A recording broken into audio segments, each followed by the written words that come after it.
Hey, good afternoon, everybody. This is Bob Wheeler with ClearedJobs.Net, and welcome to our Military Monday for November. Today's November the 7th, and it's noon Eastern Time, so we're going to be talking about some military transition tips. And with us today, we've got Anthony, goes by Tony Gilbert from Raytheon Missile and Defense System. He is going to join us. And let's just, before we kick it off, we're going to be here for about 30 minutes, but Tony, you want to just say hello to everybody and kind of let folks know who you are and what you're up to? Yeah, absolutely. Good morning, everyone, and thanks for having me on this morning. My name is Tony Gilbert. I am the program manager of Military and Veteran Recruitment for Raytheon Missiles and Defense under Raytheon Technologies. I am retired Army. I retired about 6 years ago in 2016, and had the great pleasure of working in the defense industry my whole career. I spent my first 4.5 years with Lockheed Martin. And I've been with Raytheon Technologies for about the last year and a half. And I sit underneath our talent acquisition organization, and I lead a team of military relations liaisons that help veterans find employment within our corporation. So looking forward to our chat. Thanks for having me.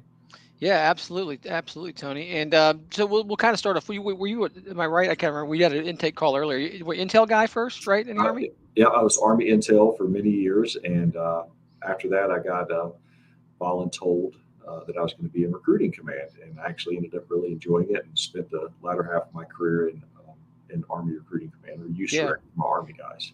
Yeah, it's great. I was a Navy recruiter as well. I was in for 20 years in the Navy. Most of that as the hospital corpsman, but my last 3 was as a recruiter, recruiting doctors, nurses, and dentists. So it's a good thing. And your title that you talk about, they're program manager for military veteran recruitment. So that means that you're not a recruiter in the sense of you're not filling specific job requisitions, right? You're kind of, what does that entail as far as your position?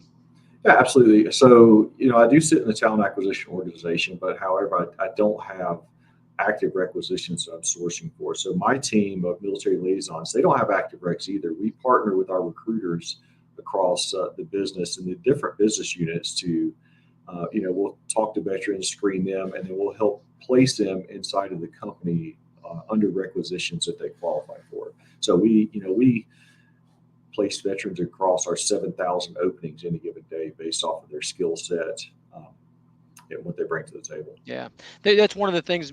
There's things about big organizations, good things about small organizations. One of the great things about organizations that are big like Raytheon is the ability to have those people like you who focus on catching up with those people. And before we get into we're going to start talking about transition assistance. We're going to talk about some other things that people can do. But I also you were just in Vegas, right? Because you're living in Colorado. You're working out of the Colorado area. But were you at the Veterans Military Influencer Conference there?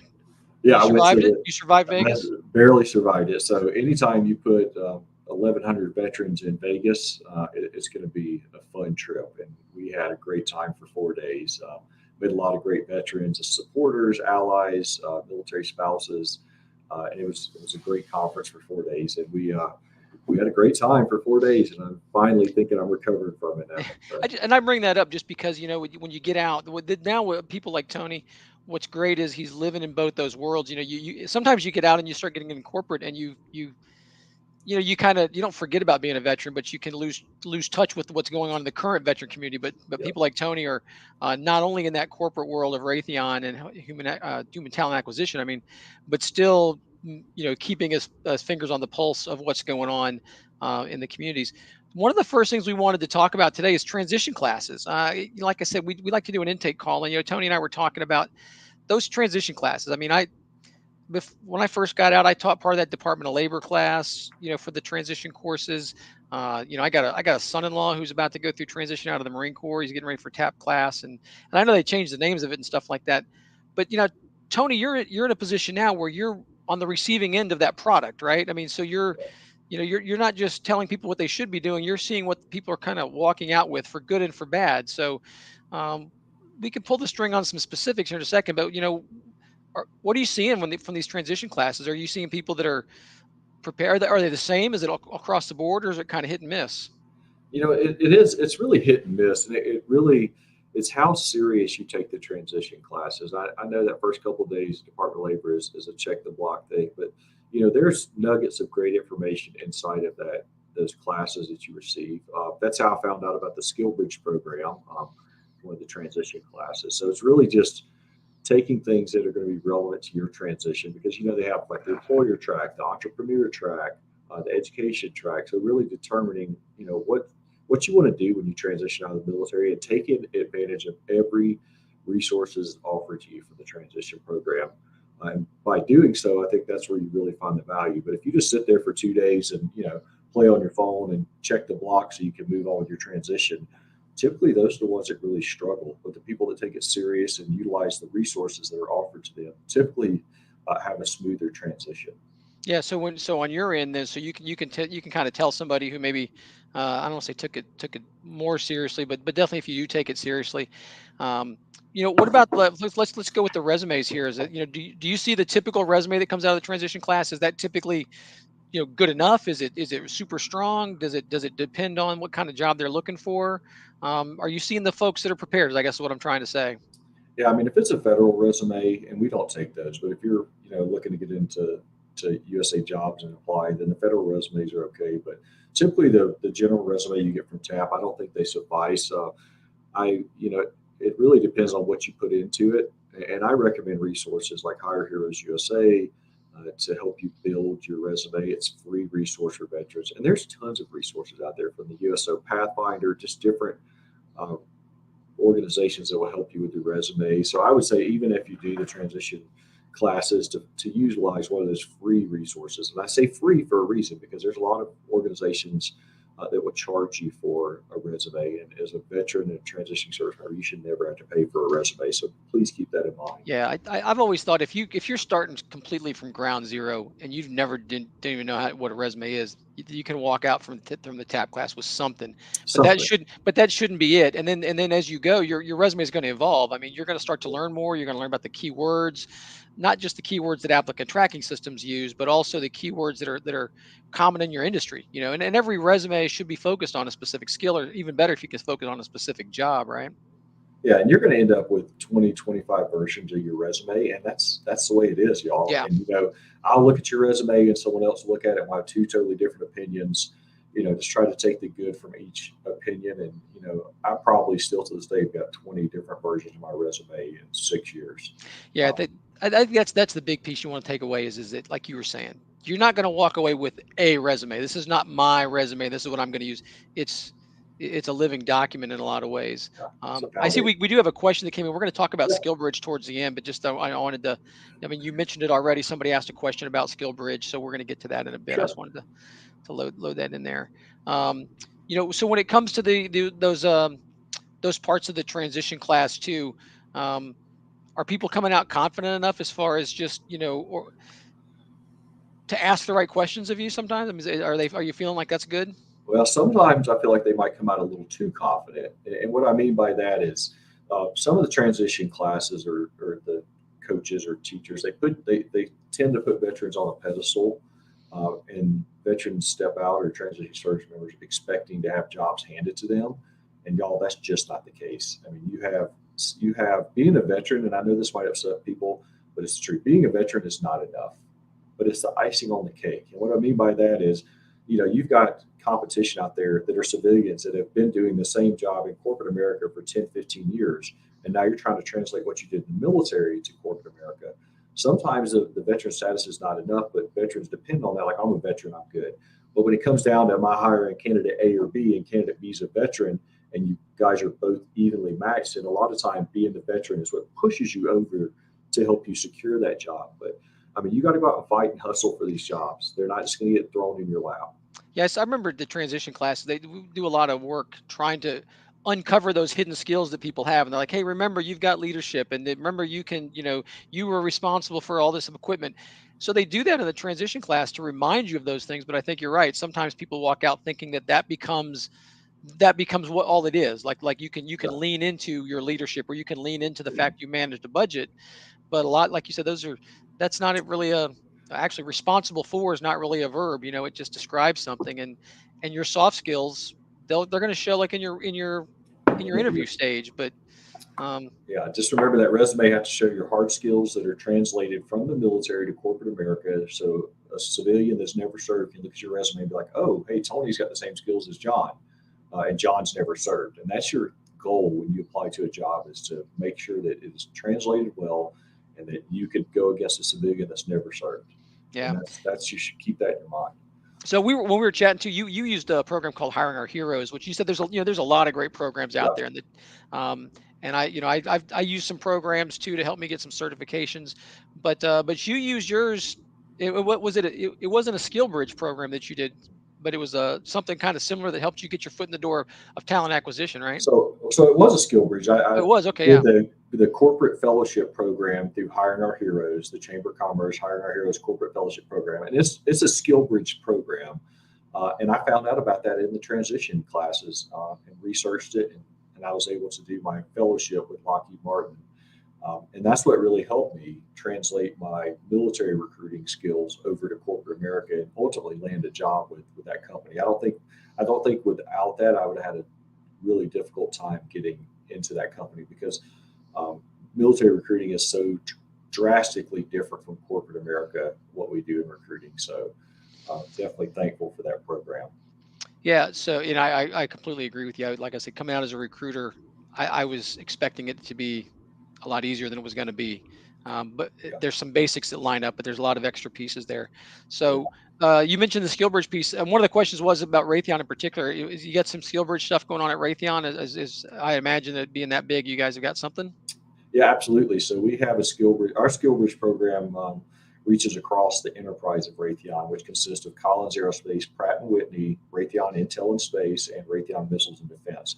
So if anyone's interested in our skill bridge program, you go to rtx.com and go to careers. You can click on the military tab of that, and there's a SkillBridge link on there for an application to apply to a SkillBridge program with us. So just to tell you how much we've grown in the last year since I've been there, we hosted 30 SkillBridge candidates in 2021, and we're at 110 this year for Wow. 2022. So we're hosting a lot.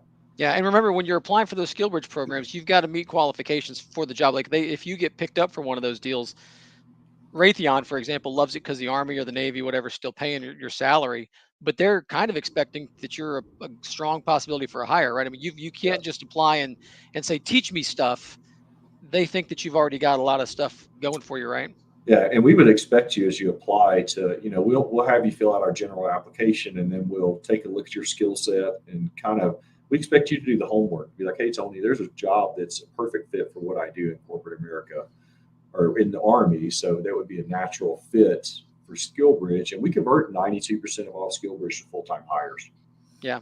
And so we're going to transition that piece into some of the mistakes that we see people making. One of the things that you and I both see, and we talked about it, is job titles. You come out and you're trying so hard they tell you to demilitarize your resume and put the words into civilian speak, and sometimes people they kind of go a little bit too far, right? Or they start Yeah. talking things that they don't really know much about. Yeah, so I would say the first thing you have to do is leave your rank at the door. Um, and this is another thing that people don't like, but no one cares. No one cares that you were a lieutenant colonel. No one cares that you were a sergeant major. I retired as a sergeant first class, and at one point I had a colonel working for me. So that the rank doesn't matter. So just make sure when you start looking, you leave that at the door, and don't try to transition a battalion commander into a COO or a CEO or a CFO or even like a director or senior director. You have to look at the job titles of the industry you're trying to get into. So I'll tell you, I'm a manager right now, program manager. When I retired from the Army, I thought I'll be a director of talent acquisition. No, I'm probably still 3 to 4 years away from being a director of talent acquisition.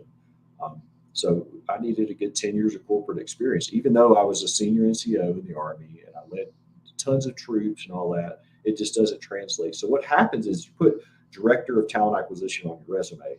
And I'm a recruiter. I look at that. The first thing I think about when I look at your resume with director of talent acquisition, you're applying for a recruiter job is one, they're overqualified and I can't afford them because they don't know. I know director to you might mean like, a company commander or a station commander, but recruiters that never served see these high up titles.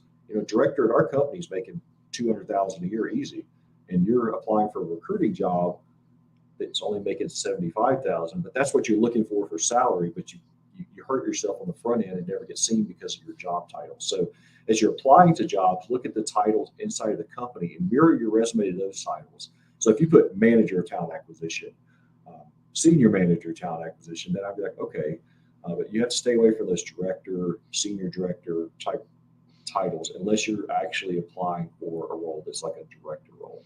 Yeah, I think one of the things I've seen people do a good job of is in the resume you list you list whatever your real title was, whatever the Navy gave you, whatever the Marine Corps Yep. gave you, whatever, and then describe that job. Led this many people, whatever. Did this many projects. If you're an intel person, you did this kind of stuff. Describe the job, and then you break down well, actually what you did, but don't be afraid to describe the job. And people like yourself, Tony, if you've got, if it's a big company, it's got a military liaison person, you can kind of help them put it Yes. into the correct lingo, for the correct Raytheon lingo sometimes, right? And we really try to help them make sure that we get them transition to the correct titles because that makes a big difference. But the problem we run into is we get 1,000, 2,000 veteran candidates a month. We don't get to speak to every one of Yeah. those. So there's a lot of people that get through into our ATS and apply to jobs that never speak to my team, and then they get frustrated. Then I'll take a look at their resume. I'm like, buddy, you're applying for a finance role, but you have CFO on your resume. And those two just do not correlate. And the company our size, we get one job might get 300 or 400 candidates apply to it. So if they're not seeing what they're looking for right off the bat, and that's another conversation to tailor your resume, they're just going to move on to the next candidate. It's nothing against you. It's just really time. Like you get 10 to 20 seconds at your resume, we're moving on. Yeah, and there's two different ways to look at the talent when you're a recruiter. You've got two different problems to face. The one recruiter might have a problem of, I have one job opening and I got 150 applications that came in yesterday. That's a too much quantity problem. And then the other thing is sometimes I can't find this person. I need something with very specific skill sets. Yep. I'm looking for an F-35 radar mechanic. Yep. That's a very specific type thing. So I think job seekers coming out and those military folks, we have to be really good at honestly looking at ourselves, and are we that purple squirrel, or are Yep. we the one in 100? Because Great point. the way you're going to attack that's going to be different. But if we act like we're not one of those things, if we're not honest with ourselves, we're just setting yourself up for failure, right? Yeah, and just don't let the job titles. A lot of people are so used to having these big job titles in the military, they don't really mean a lot. So like you can leave on there company commander, battalion sergeant major, but slash senior manager or slash manager. Like if you're a squad leader, then you're a supervisor. If you're a platoon sergeant, then you'd be a manager. If you're a first sergeant, you're maybe a senior manager. So kind of look, try to translate it in that, I would say that structure. Go look up Google like management structure titles in corporate America and Yeah. try to use something like that. That'll make a tremendous difference for you. And that goes right into the next piece that we talked about as far as mistakes some people make is setting those realistic expectations. You're walking out of the service, and I think this is an issue you have with the mid-level to senior level folks. I mean, if Yes. you're getting out after just a 3-year, 4-year tour, it's one thing looking for an entry level position, but if you're coming out as a mid-level or a senior level and you think to yourself, well, I was a senior NCO or I was a mid-level, I was a field grade officer, I expect this. Sometimes that doesn't really work out. And actually, very often it doesn't work out. And those are the people that are usually looking for jobs 6 months down the road. And I'll tell you, you have to have realistic expectations. You have to look at, so I'll just tell you, when I retired from the Army, I was our first class, master's degree, several years of experience in talent acquisition. And I started as an entry level recruiter at Lockheed Martin, making $70,000 a year. Now, I set my expectation because I realized very quickly that I wasn't going to be a senior manager or director making 150, 200,000 a year. So I set the expectations, and that's what allowed me to get hired. Is they're like, okay, his salary expectations align. But here's the thing, y'all: is in corporate America, you don't have to. There's no time and grade, no time and service requirement. I promoted 4 times in 4.5 years at Lockheed Martin, and then transitioned over to Raytheon. Got another huge promotion to be the program manager of military and veteran recruitment. So you have to set expectations. If you're out there, if I would have sit there and been stubborn and only applied for senior manager, director, talent acquisition roles, I would probably still be looking. You have to set expectations. Yeah. Yeah, look at the ceiling of the job, not the floor of the job. Yes. Where can you grow into this position?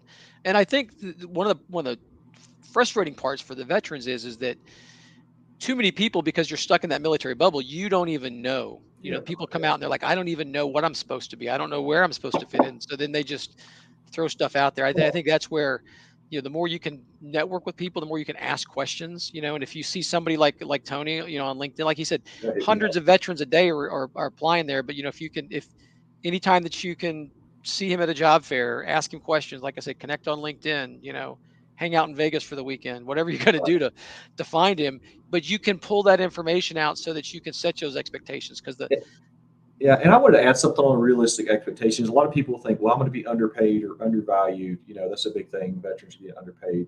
Well, in larger corporations, we have pay bands. So what yeah, that means is, if you come in and say, Tony, I only need to make 60,000 a year, and the job you apply for and get selected for, the pay band is 70 to 90, then I'm going to pay you somewhere in the middle of that pay band, even if you undersold yourself. Now, the smaller mom and pop companies might be like, oh yeah, 60 G's, sure, we'll save a little money. But with your larger corporations, and that's anyone in defense, Amazon, Meta, any of these, they have pay bands that they are strict that they go by. Because the worst thing we do is hire you, and then you talk to your buddy, and he's making 20,000 more than you. Or we're going to quit. You're going to quit, or you're going to, it's going to cause issues. So that's the first thing. And if you get a second thing, and if you get a really good recruiter and they talk to you, they're going to be like, hey, Tony, you might have applied to a role that's a little maybe you're underqualified or overqualified for, and they'll redirect you if you're really good talent to the roles that align with your skill set. And that's a question you could ask recruiters. Hey, is this role, based off my experience that you see, is this role seen to be a good fit for me as far as qualifications wise? Am I over or underqualified? So those are questions you should definitely ask. Yeah, I love your point about asking questions, Tony, because I do training sessions like this. We talk to veterans how to make veterans better job seekers, and I teach webinars and classes to recruiters on you know, how to help them navigate this piece too, because it's a conversation that comes from both ends, and we've got to Yeah. help people on both sides. So the piece from the veterans is don't be afraid to ask questions, especially to recruiters. I mean, they're not out there to try to screw you over. They're not out there to like he's saying, they're not out there to try to drive down your salary, especially at a big corporation. They've got No. some real things they've got to do with those pay bands. So if you don't know what pay expectations are, if you don't know what compensation, if you don't know what a term means, if you don't know what PTO is, for example, or if you don't know how healthcare works, we've got great healthcare in the military, but you get out, you don't know if one company's got good ones or bad ones because you don't know what to compare it to. So yeah, man, Tony, I love the fact that you said ask questions. I mean, just Yeah, get check yourself a that ego. mentor. That's that mentor. You can have a real conversation with me, or find a mentor that's, find someone to say you're trying to go to supply chain logistics when you retire. Go on LinkedIn, start doing some searches, find someone in supply chain logistics that was in the Army and the same MOS. I mean, that searches are really easy to do. And ask them to be your mentor. You'd be surprised how many veterans want to help other veterans. And those are the real conversations you can have with me. And you're like, hey, Tony, if I want to be a manager in TA, no joke, what's my salary expectation? Should it be? I'll say, hey, corporate America this, defense industry this. So having a good mentor to have those real conversations is key to a successful transition. We talk government contracting too. I talk to people all the time who they're still on active duty. They're working. They've got government contractors in their shop or in the shop next to them where they're working on base or on post. And then you ask them, well, do you know what company they work for? And they say no, they're just a contractor. You know That's your foot that. in the door, folks. But ask them who they work for. Ask those questions of people. Say, how does leave work or PTO? Yeah. How does it work to have healthcare set up for you and your family type thing? Um, And Sometimes, like I said, as veterans, we just assume that, well, they're just the contractor. So ask the questions. Yeah. And if you're trying to stay in that contractor role, say you're doing something, working side by side with Raytheon Technologies employees, and you're getting ready to transition out, you need to be talking to them like, hey, can you give me a referral? Because a lot of times we pay referral bonuses up to like $5,000. If I refer you to a job, I'm getting paid. Now, I don't get that because I'm in talent acquisition and I'd be a rich man right now. But a general employee will get a referral bonus. So, ask for a referral. Ask for, hey, let me talk to your boss. Or, Yeah. We had one more question that came in. yeah. I don't know how you want to take this. It's we asked the question: does Raytheon use outside recruiters or all direct hires? I guess we don't have a whole lot of time, but as far as the difference between recruiters that are just hired by Raytheon versus like third party staffing people or headhunters, is um, what does We Raytheon have a have? mix of both. So we have full-time recruiters. Most of our recruiting staff are full-time. We do hire some outside agencies to fill some of our, niche roles. Those purple unicorns or purple squirrels. But most of the time, if you're contacted by Raytheon, it's going to be one of our internal recruiters that work for the company. Yeah, and that's like I said, that's knowing knowing where you fit in that ecosystem. No. Are you a not common? I don't want to say the common. That's a bad word, but are you a purple squirrel or are you not a purple squirrel? Yeah. Before we break down, I'm going to let everybody know that job fairs wise, ClearedJobs.Net, we've got a virtual job fair coming up. It's our last of 2022, but it's virtual. All clearance levels for this one, and it's November the 16th. You can jump on ClearedJobs.Net, go to the job fair tab. Raytheon's going to be there. I'm not sure if Tony's going to be one of the folks that are in there using the virtual thing, or if I have like 5 of my team members there. So yeah.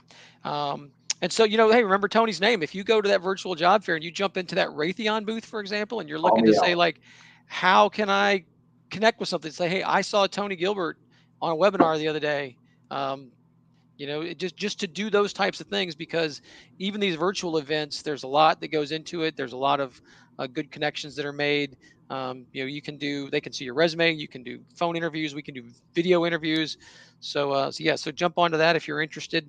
Even if you've got 6 months to before you get out, if you're getting out of the Army or the Marine Corps, by springtime, right? This is a good time to start making connections. Yeah, I would say, 6 months out, start making those connections. 90 days out, start applying for jobs. But, you all can connect with me on LinkedIn, Anthony Gilbert. I can connect you with my team. I can have you send your resumes over to my team inbox. I'll have my team review and screen you, help you with resources if you need work on your resume. So we're here from Raytheon Technologies to really help you in your transition. I tell my team, if we help veterans get jobs, regardless if it's with Raytheon Technologies or not, we have done our job as a military relations team. All right. Well, we are just about at our 30-minute mark. So, Tony, dude, it was really great to chat with you. Hey, Like I said, you've done some other stuff with us on a podcast, but it's always good to see people that are out there doing the business and helping veterans out, and giving this honest to goodness, real advice, not just blowing smoke up people. But we're here to help you out. So find Tony on LinkedIn. You can find me on LinkedIn, Bob Wheeler, ClearedJobs.Net. Let us know if you have any other questions. And at that point, I think we're just going to let everybody go. Hope everybody has a great Veterans Day weekend coming up. The fact that I was a Navy corpsman with the Marine Corps, I got to point out Marine Corps birthday is November 10th too. So Semper Fi for all those yahoos that are out there still hanging around. So And Raytheon's doing a veteran hiring event on Thursday, the 10th. So if we're doing a veteran raise and hiring event, so you can find it on my LinkedIn, the tab yeah. register. So please join us Thursday. I'm going to have like 30 recruiters there. Oh man, yeah. So if you're here catching that news, that's some, definitely a target of opportunity. So jump on that. All right, I appreciate it, Bob. Thank you, sir. Yep. Take care, everybody. All right, bye.